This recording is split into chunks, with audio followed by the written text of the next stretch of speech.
Amigos, seguidores, muy buenas tardes. Bienvenidos a nuestra ventana informativa.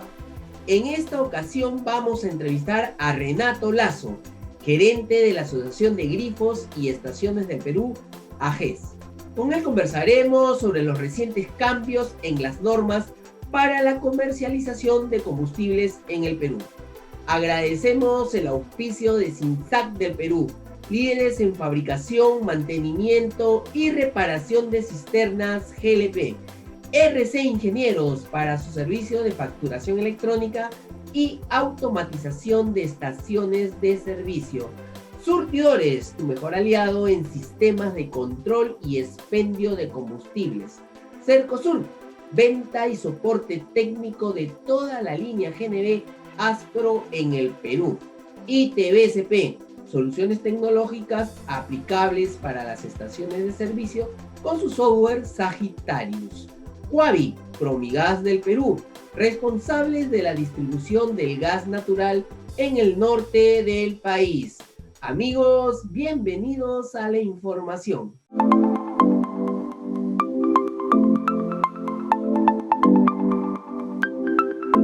Hola Renato Lazo, ¿qué tal? Buenas tardes. ¿Qué tal, Miguel? Qué gusto saludarte a ti y a través tuyo a todos tus seguidores. Gracias, Renato.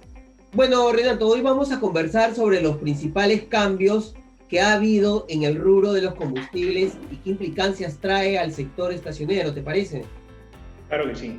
Hace poco se dispuso que los comercializadores de los combustibles deben emplear el galón como unidad de medida en la venta de combustibles, precisamente. ¿Cuál es la posición de la AGES y cómo debe ser esta homologación de medidas? Mira, Miguel, este tema de la unificación de las unidades de medida es un tema largamente planteado, esperado por la asociación, puesto que los consumidores han venido estando confundidos, ya que la gasolina y el diésel se venden en galones, el GLP en litros y el gas natural en metros cúbicos. Entonces, el consumidor tenía una ensalada en la cabeza. Eran demasiadas unidades de medida y si bien esto tiene mucho tiempo atrás y estaban acostumbrados, lo cierto es que no le permitía hacer una comparación adecuada de qué combustible es el que más le conviene a él. Por ejemplo, dado que el GLP se vendía en litros o se vende en litros y el gas natural en metros cúbicos, el consumidor al ver los tótems, el precio, pensaba que era la misma unidad de medida. Uno decía 1.64, el otro decía 1.69. Más barato es el GLP, pero no necesariamente es así. Entonces, creemos que la unificación es positiva. Creemos que se debería haber unificado también al gas natural para que todos los combustibles estén en la misma unidad. Pero bueno, la autoridad ha considerado que eso era un poco más complejo, así que el gas natural ha quedado por fuera todavía. Esperemos, sin embargo, que esta medida pues sirva para que el consumidor esté más claro en qué combustible es el que más le conviene. También ahora se ha dispuesto hacia el 2022 la comercialización de solo dos tipos de gasolina, regular y premium. ¿Cómo evalúan este decreto supremo y qué me comenta sobre las 4 regiones que recién aplicarían esta disposición a partir del 2023? Mira, ese es otro tema que también la asociación lleva muchos años solicitando. Es increíble que en el Perú hayamos tenido tal cantidad, tal abanico de combustibles, porque además de los gasoles tienes las gasolinas en algunas zonas, ¿no? Claro. Y aparte el GLP y el gas natural, y se viene la electricidad, y entonces el consumidor pues tiene una cantidad de posibilidades demasiado grande, pero además a las estaciones de servicio le genera costos, porque tiene que tener más espacio, más área para poder tener y soterrar los tanques de tanta cantidad de combustibles diversos que hay, ¿no? Entonces, la asociación vino planteando desde hace muchos años que se redujera el número de combustible. Finalmente la autoridad lo ha entendido y ha considerado que se tenga, como en muchas partes del mundo, un combustible regular y otro premium, ¿no? Y que de esa manera se divida. Eso también puede traer una ventaja al consumidor, porque así como las estaciones van a tener la posibilidad de reducir costos en cuanto a almacenaje, los mismos importadores van a poder reducir, digamos, esa cantidad de combustibles que tienen que estar depositando al momento de importarlo, ¿no? Entonces creo que esto es positivo y creo que nos va también a ayudar a que el mismo consumidor se sienta más tranquilo en que o compra el regular o compra el premium. No hay más, así de sencillo. Bueno, Renato Lazo, vamos a ir a una pequeña pausa y tras ella conversaremos sobre el procedimiento del cálculo de referencia de los combustibles derivados del petróleo y sus implicancias, por supuesto. Vamos a la pausa y regresamos.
Estamos de regreso y quisiera que nos expliques la relevancia que tiene el procedimiento del cálculo de referencia de los combustibles derivados del petróleo. Es una resolución de Osimermin que salió en mayo, pero que sería importante saber a qué se refiere. La 095-2021.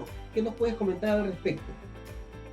Miguel, esa resolución está referida a un proyecto de modificación de las disposiciones que habían que tenía el Osimermin para el cálculo del precio de referencia, ¿no? Es relacionada con el precio de referencia.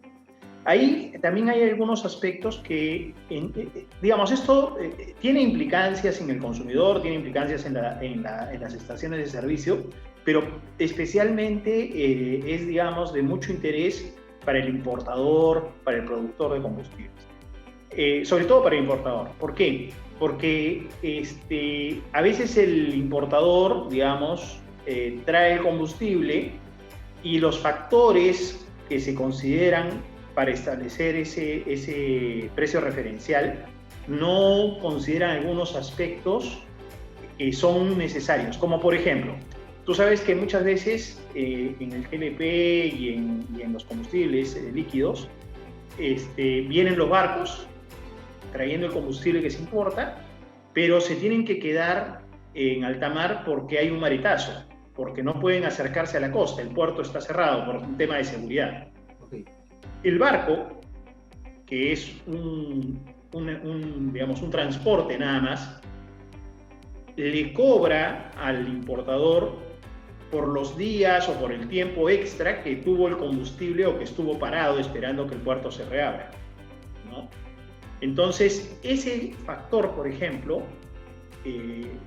no era considerado en el cálculo del precio de referencia de Osimermin, ¿no? Y con el proyecto, entendemos, es uno de los cambios que se estaría haciendo, que se estaría incorporando. Entonces, de esta manera se sincera más el precio referencial, con lo cual el precio referencial cobra más importancia, ¿no? Porque si el precio referencial es un precio que considera todos los indicadores que realmente mueven el precio, entonces va a ser más certero. Si en cambio, por error o por lo que fuera, desconocimiento o lo que fuera, omite otros o muchos de estos factores, entonces no va a servir realmente de referencia. Yo creo que es positivo que se esté evaluando esto, pero por supuesto este es un proyecto, todavía no es la norma, ¿no? pero de todas maneras igual esperemos que se dé. A raíz de la entrada del diésel al fondo de estabilización, ahora hay dos precios para el diésel, el vehicular y el industrial. Esto hace que exista compras del diésel para el uso vehicular que se derivan pues a consumidores directos y empresas. Algo muy parecido a lo que ocurría con el GLP, ¿te acuerdas? Mira, yo lo que creo es que siempre que se crean situaciones ficticias y reales, damos espacio a que sucedan este tipo de cosas. A ver, tú mismo has mencionado el GLP. Teníamos el GLP a granel y teníamos el GLP envasado, ¿verdad? Uno con un precio preferencial o con esta protección, digamos, del fondo de estabilización. Pero ¿qué es lo que pasa? Que es el mismo gas. O sea, no hay ningún cambio, no es que el gas de uno tiene más propano o más butano que el otro, ¿correcto? Ahora, en el caso del diésel, que como bien señalas, podrían estarse generando algún tipo de contrabando interno, estaría pasando del diésel vehicular o del diésel industrial al vehicular. Es algo que va a ocurrir siempre que tú tengas dos productos, o mejor dicho, que un mismo producto lo dividas en dos, ¿sí? Y realmente, porque es el mismo. Entonces creo que si no tienes una capacidad de supervisión, de fiscalización muy, muy fuerte, muy rápida, muy activa, va a ser imposible que controles una situación como esa. Entonces yo creo que finalmente esa es una buena idea, pero en la práctica funciona mal. No va a funcionar, como no funcionó lo del crédito. Bueno, la entrada del diésel al fondo de estabilización ha sido una solución apurada, seguramente debe ser corregida para evitar este tipo de distorsiones. Permíteme comentarle a nuestros seguidores que recién se conectan que estamos conversando con Renato Lazo, gerente de la Asociación de Grifos y Estaciones de Servicios del Perú. Y tras la pausa nos comentarás sobre un estudio que la GES encargó para evaluar el impacto de los acuerdos del gobierno para solucionar el último paro de transportistas. Vamos a la pausa y regresamos.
Bueno, Renato, regresamos de la pausa y nos vas a comentar sobre el estudio que encargó el GES para evaluar los impactos en la competencia del sector estacionero derivado del acuerdo firmado por el gobierno y los transportistas a raíz, ¿te acuerdas del paro de estos últimos?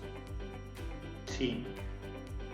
Mira, durante mucho tiempo creo que en el Perú nos hemos acostumbrado a que las autoridades solamente escuchen a quien tira más piedras o a quien cierra carreteras o a quien hace problemas. Y eso está mal, porque la autoridad debería escuchar a los ciudadanos, debería escuchar las necesidades de la población, de los sectores económicos, y no esperar a que haya una situación social tan extrema como puede ser el cierre de una carretera o algo por el estilo, ¿no?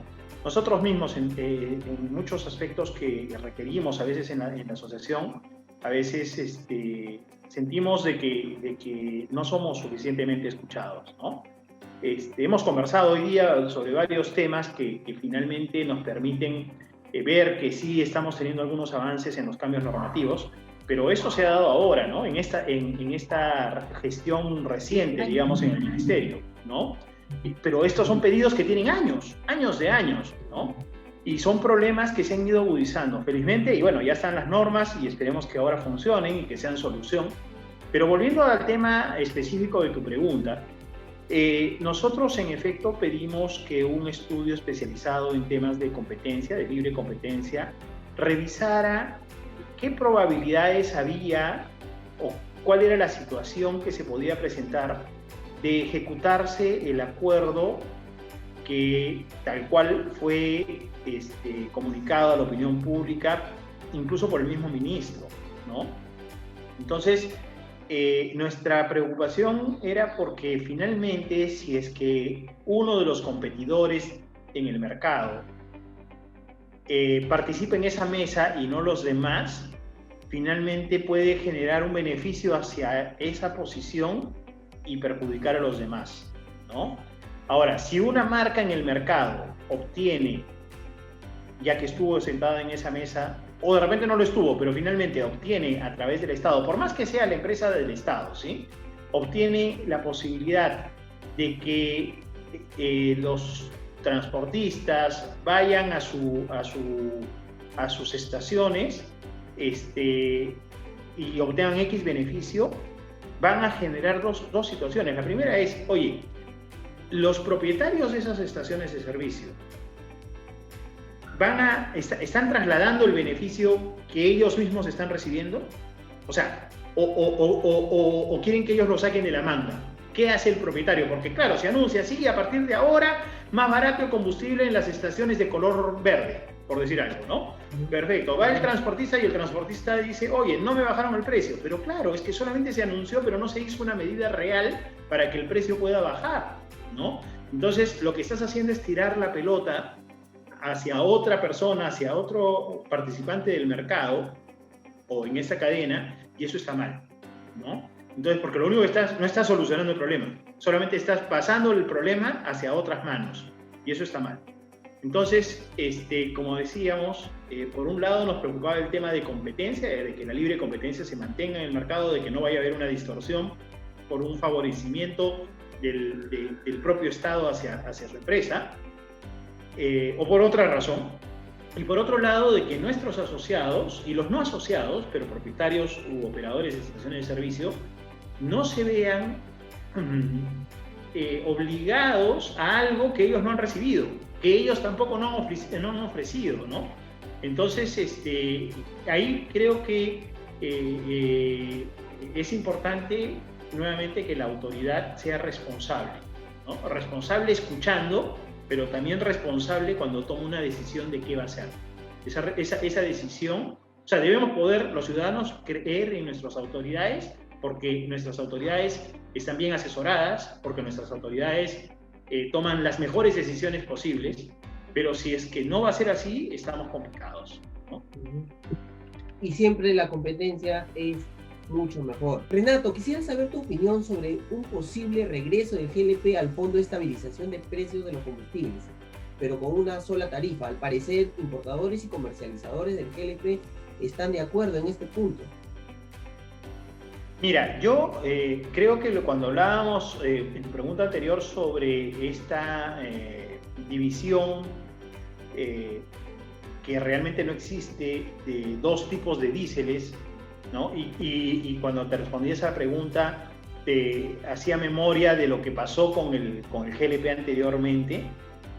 Creo que si es que volvemos a incorporarlo al Fondo de Estabilización del Precio de Combustibles y no lo hacemos de una manera que yo por el momento creo que no está tan clara, o tan clara de que no va a generar problemas, ¿no?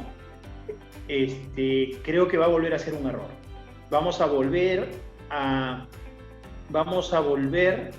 a subvencionar balones de gas de gente que no necesita la subvención.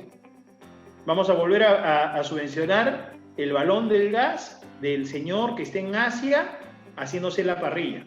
¿Me entiendes? Esa población no es la que necesita esa subvención. La subvención la necesita seguramente otro sector de la población que se ha incrementado el monto que ellos reciben ahora por el FICE, ¿no? Y eso está bien. Creemos que ese uso del dinero ha sido mucho más eficiente, es mucho mejor que estar haciendo subsidios que terminan siendo subsidios ciegos. Yo no sé si es que esta propuesta, digamos, que ahora tienen los importadores y comercializadores, realmente va a evitar que se presente una situación de contrabando interno o de subsidio ciego, no lo sé. Pero sí me queda claro que, claro, ellos como segmento económico impulsan cosas que a ellos les convienen. Y está bien, todo el mundo lo hace, porque todo el mundo trata de maximizar. Pero creo que la autoridad justamente es quien debe evaluar bien las cosas y tomar la mejor decisión posible. Ya vimos que subsidiar como se subsidiaba antes no funcionó. Desperdiciamos plata y no debemos desperdiciar dinero. Me quedo con ese párrafo tuyo, que la autoridad debe evaluar mejor esta situación. ¿Dará mayor dinamismo al GNV la estandarización de la flota de servicio de transporte público a propósito de la prepublicación del proyecto del bus patrón a GNV de la Autoridad Autónoma de Transporte? Mira, en este tema del bus patrón siempre hay que tener en cuenta que lo que se está haciendo es, digamos, estableciendo el modelo de vehículo que a gas natural o a diésel va a participar de este sistema, ¿no?